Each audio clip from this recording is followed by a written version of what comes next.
Angela, Angela, anaraka nauza utsanambela.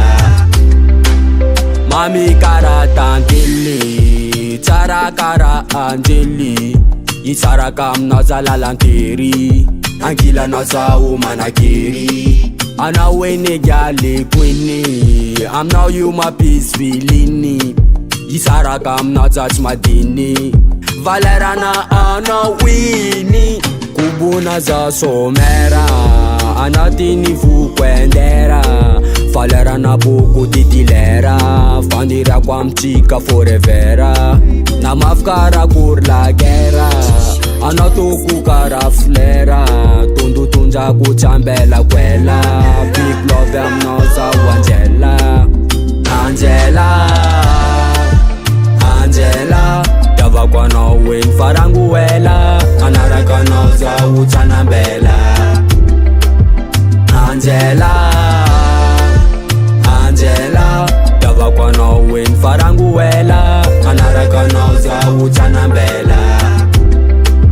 Tsara kara Angeli, mami kara tantely, misy anao za tsy very, ankilanao zaho manakery. Mibosaka kwa masova, ankilanao za sovasova, anao gialameko any lova, matokisa fa zaho tsanova.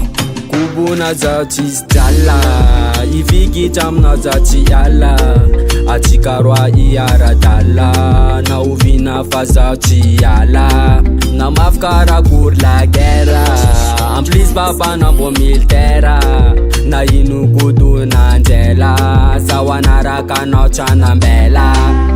Angela, Angela, davako anao hoe ny farango ela, anaraka anao zaho tsanambela. Angela, Angela, davako anao hoe ny farango ela, anaraka anao zaho tsanambela. Angela, Angela, davako anao hoe ny farango ela, anaraka anao zaho tsanambela.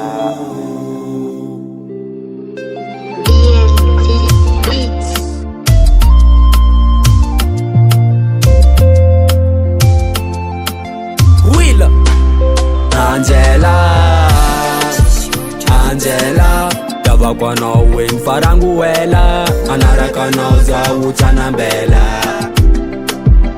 Angela, Angela, anaraka anao zaho tsanambela.